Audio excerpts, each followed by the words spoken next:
What's going on, guys? Dog7 here, and welcome back to another video. Now today in this video, I am going to be giving my opinion on what I think makes horror games actually scary. Now, obviously, everybody would have a different opinion on this, so I would love to hear what you guys have to think in the comments. Before I start the video, however, I just want to say that I know I haven't uploaded in a while, and that's for multiple reasons, the main one being a lack of inspiration and ideas, but I promise you I'll be uploading more now. With all that being said, let's jump into the video. Section 1. Jump scares and urgency. I think I can speak for all of us when I say jump scares are pretty much the main thing that makes a horror game. Well, you know, a horror game. I mean, there's a whole bunch of other stuff I will be going over later in this video that also makes a horror game scary, but I believe jump scares are the biggest part of a horror game. Let's take Five Nights at Freddy's, for example. If you're not familiar with the FNAF games, then where have you been for the last couple years? I'm joking, of course, but for real, the FNAF series is probably the most popular horror game series right now. Ever since the first game, it has spawned countless fan games and artworks. I think it's safe to say that Five Nights at Freddy's is the first game people think about when someone says horror game. The jump scares in FNAF are done so perfectly. I'm going to be using the second game as an example because it is my favorite game in the series. In the second FNAF game, you are in an office with a big hallway in front of you and a vent to either side of you. The only problem is there's no doors to close. And there's a pretty good way of making it different from the first game, and it goes really well with the way that the jump scares work. Each animatronic works a little differently from each other. Take Toy Bonnie and Toy Freddy, for example.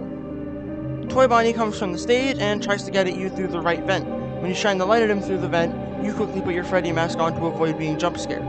Toy Freddy, on the other hand, comes at you through the middle hallway and stands in the hallway for a little bit before coming into your office. At that point, you put the Freddy mask on to push him back away into the darkness.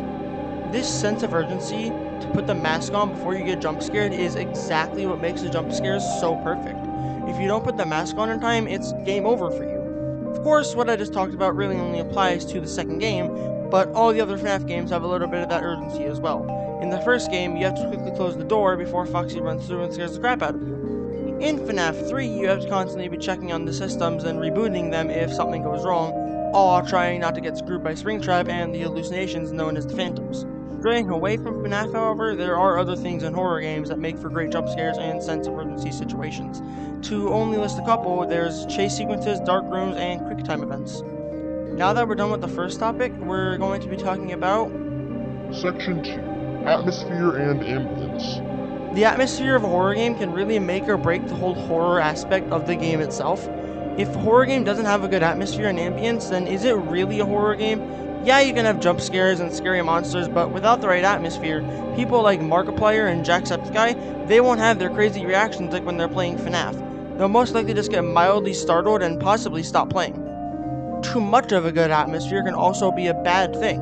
If a horror game's lighting is too dark, it'll be hard for the players to know what's going on and where to go, rendering the game unplayable. Horror game developers have to find that sweet spot between too bright and too dark when making good atmosphere for their game. On the other hand, however, a good example of perfect atmosphere would be Silent Hill 2. I don't know much about Silent Hill, but from the gameplay and images I have seen, I can tell you that it has really good, if not perfect, atmosphere. From the lighting to the blood smeared on the walls, it gives off an amazing element of horror and inflicts that sense of fear into the player that really good horror games have. Our next and final topic is going to be Section 3. Sound effects. When it comes to sound effects in horror games, it's kind of like atmosphere. Not enough sound effects can be boring and overall not scary, while too many sound effects can be overwhelming and can push the player away from wanting to play the game. But that's not the only thing you have to watch out for when playing with sound effects. The actual use of sound effects plays a huge part in making a horror game scary. If the sound effect plays at a time that doesn't need one, then it could make the game's scary aspect seem kinda forced. On the other hand though, a well-timed use of a sound effect could really scare the player and leave them wanting more. Picture this cutscene. You're walking around a dark forest and your flashlight is running low on battery, and suddenly it turns off. You tap it a couple times and it comes back on only for the camera to swiftly turn towards a bat squealing as it comes out from behind the tree. The squealing would be a good example of good use of a sound effect, as it's sudden and alarming to the player. Plus, it makes perfect sense in the context of the situation instead of using the sound effect just being there to scare the player. The timing of the sound effects helps as well. Say a shadowy figure walks around a corner and one of those would be dun dun sound effect plays as soon as he walks out. That's good timing. On the other hand, if the shadowy figure walks out and motions his hands towards you, then the sound effect plays, that's not good timing. Well, that's all I have for you today. If you enjoyed the video, then be sure to comment, like, and subscribe for more. If you want to see a part 2 of this video where I go over 3 more things that makes horror games actually scary, then let me know down below. With all that being said, have a great day, night, or evening, and I will see you all in the next video.